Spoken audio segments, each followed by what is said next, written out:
Dawn had just touched the savannah with a rosy glow when he emerged from the acacia thickets, huge, black, with horns like a battle helmet.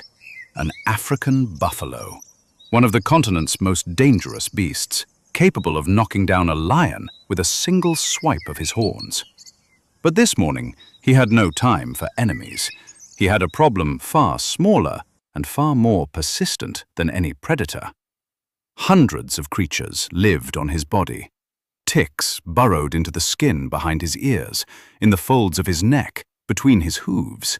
Flies laid eggs directly on his fur. And all this on a single animal weighing almost a ton. Is this a hero or a victim? A fortress or a gateway for parasites? The answer is both. And today, we'll figure out who's really saving the buffalo from this invisible army, and why the buffalo itself is willing to tolerate dozens of alien beaks and mouths on its body. Like and subscribe to the channel. Let's get started. Did you know that a single buffalo can carry thousands of ticks at once? That the bird that lands on its back isn't always a friend? And that somewhere in the river, a completely different team of cleaners awaits, one whose existence many don't even suspect.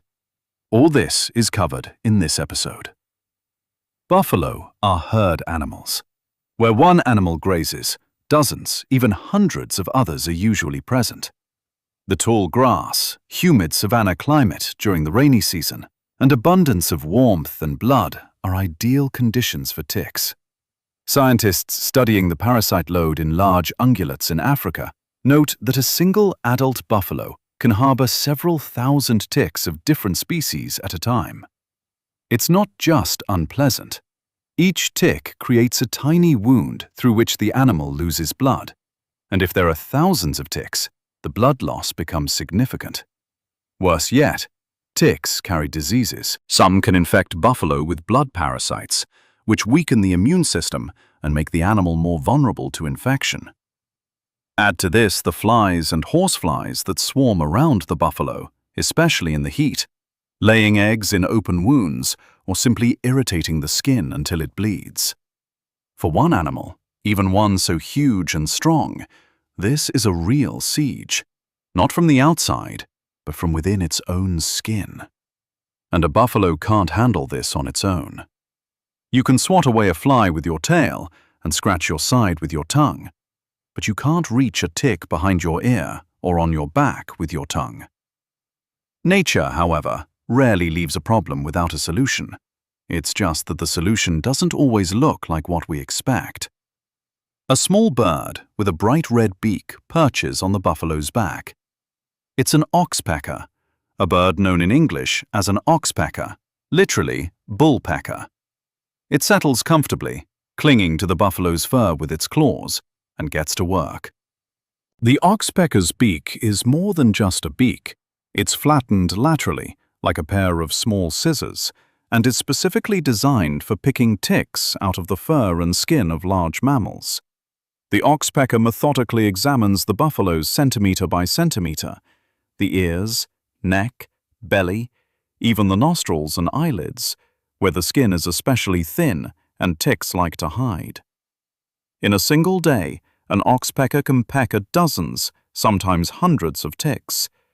For the bird, this isn't just a way to help the buffalo, it's a way to feed itself.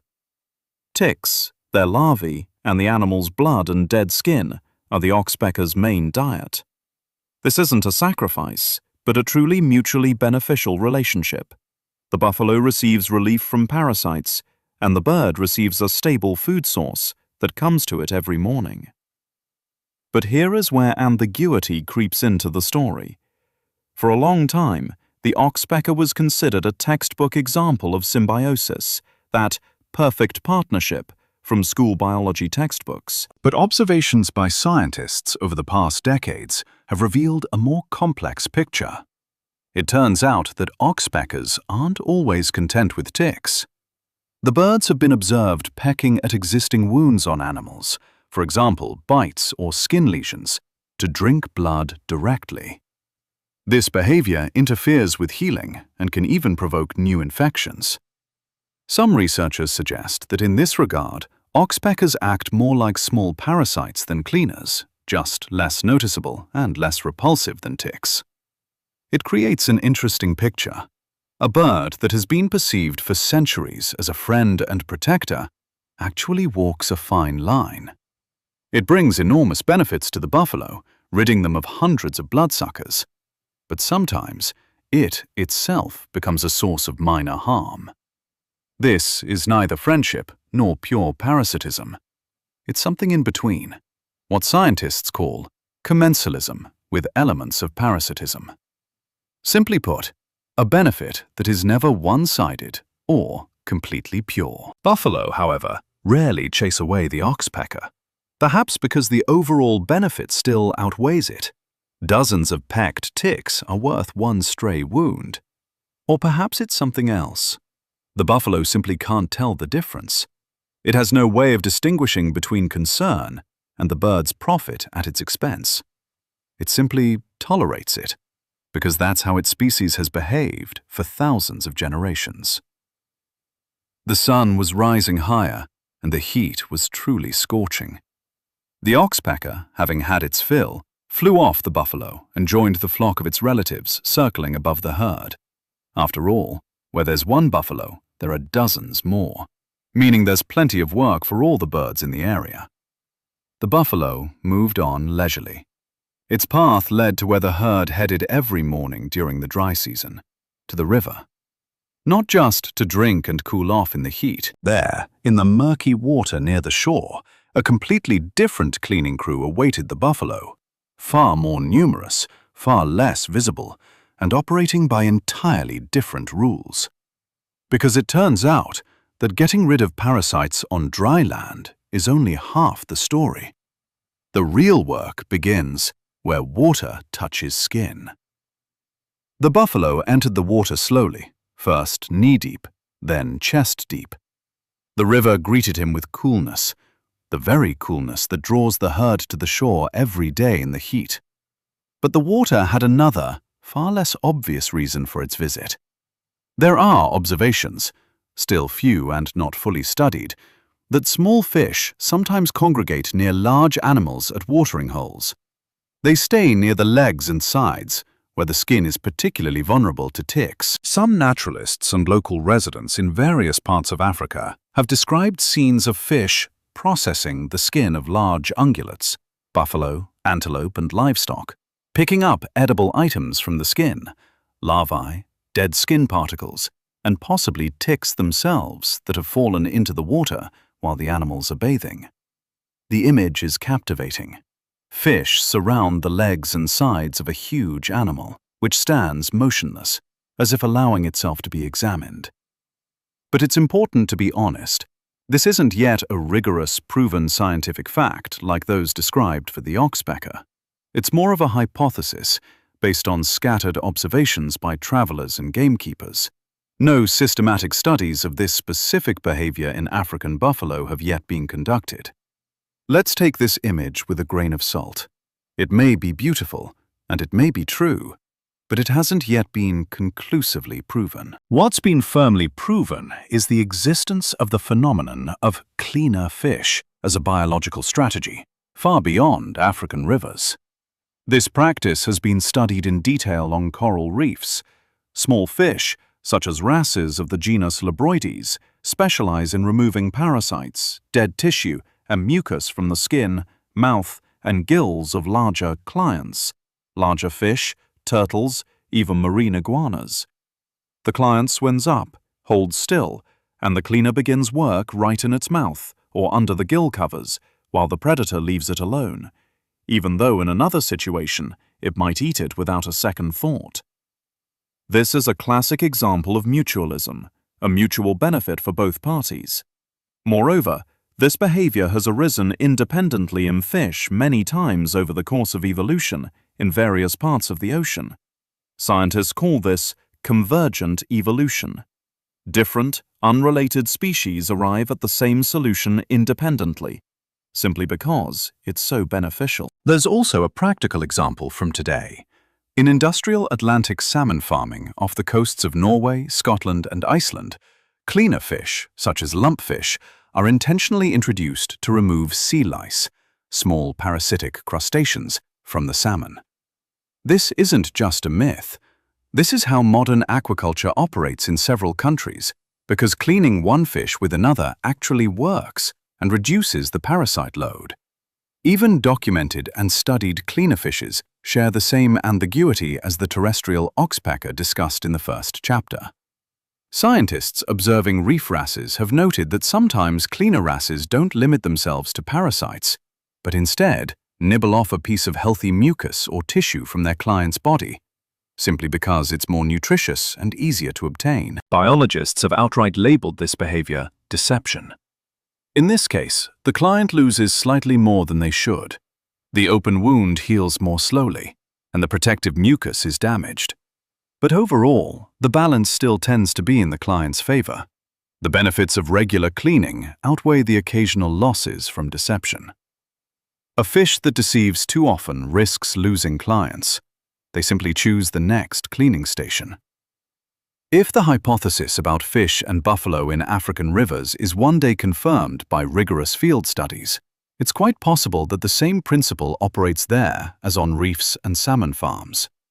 The fish feed on what they find on the skin of large animals. The animals get relief from some of the parasites.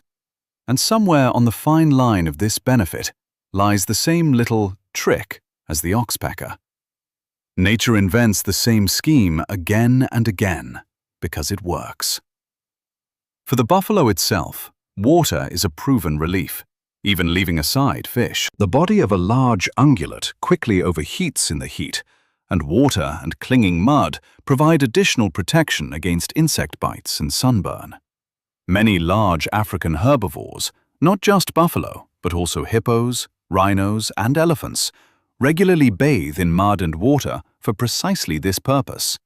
And this is a confirmed, well-studied fact, not a hypothesis.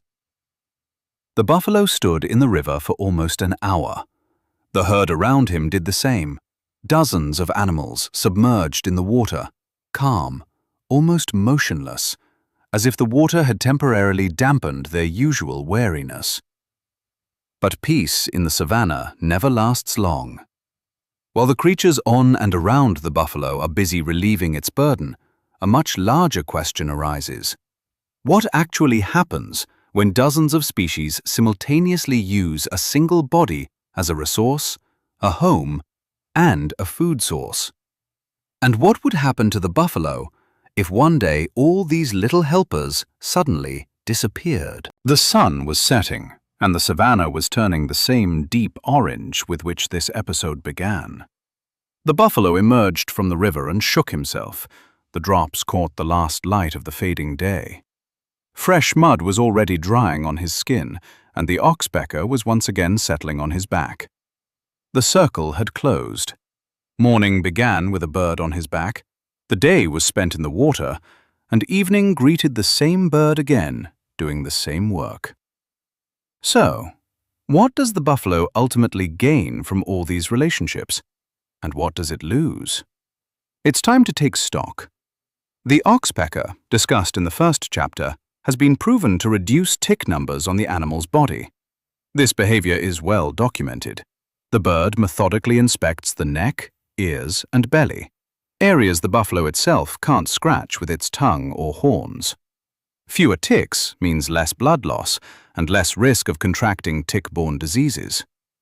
The oxpecker also has a distinct, well-documented signaling function. Birds, alarmed by danger, emit a sharp cry and fly off the animal. Some researchers believe this may serve as an early warning for ungulates of an approaching predator, although this role is still debated in the scientific community and is not considered definitively proven.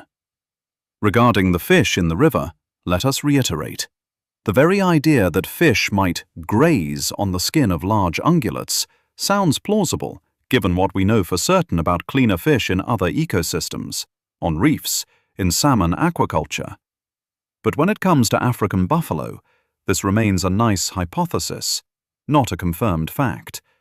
Perhaps future field studies will prove this. Or perhaps it will turn out that the fish at the watering hole are simply going about their usual business, and the coincidence with the buffalo's presence is simply a coincidence. However, something else has been proven beyond doubt. The buffalo's habit of entering water and wallowing in mud is an effective defense strategy against heat, sunburn, and some parasitic insects. The dried mud forms a natural armor, which falls off, along with some of the ticks and fly larvae that cling to it. But none of these connections are absolutely pure and selfless on the part of the helper. The oxpecker, despite its usefulness, occasionally pecks open existing wounds to feed directly on blood, not just to collect ticks. Scientists have documented cases of birds preventing open wounds from healing precisely for the sake of a constant food source.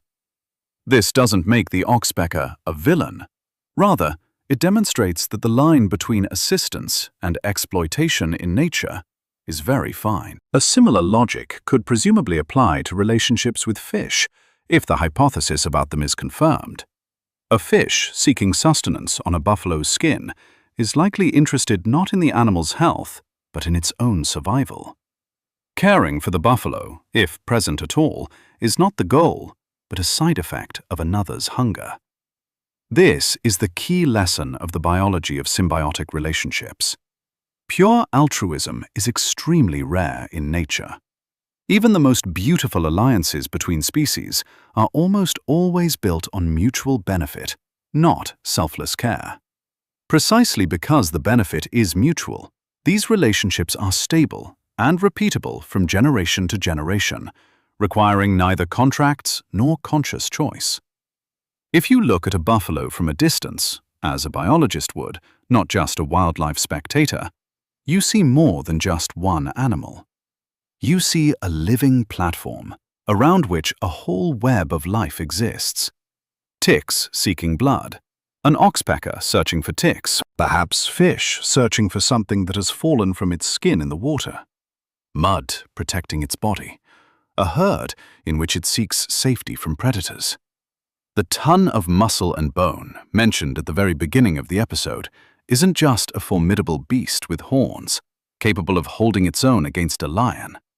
It's a hub where dozens of alien life strategies converge. The buffalo itself probably doesn't even realize the full complexity of this system. It simply lives, eats grass, goes to the watering hole, tolerates birds on its back, and maybe fish at its feet.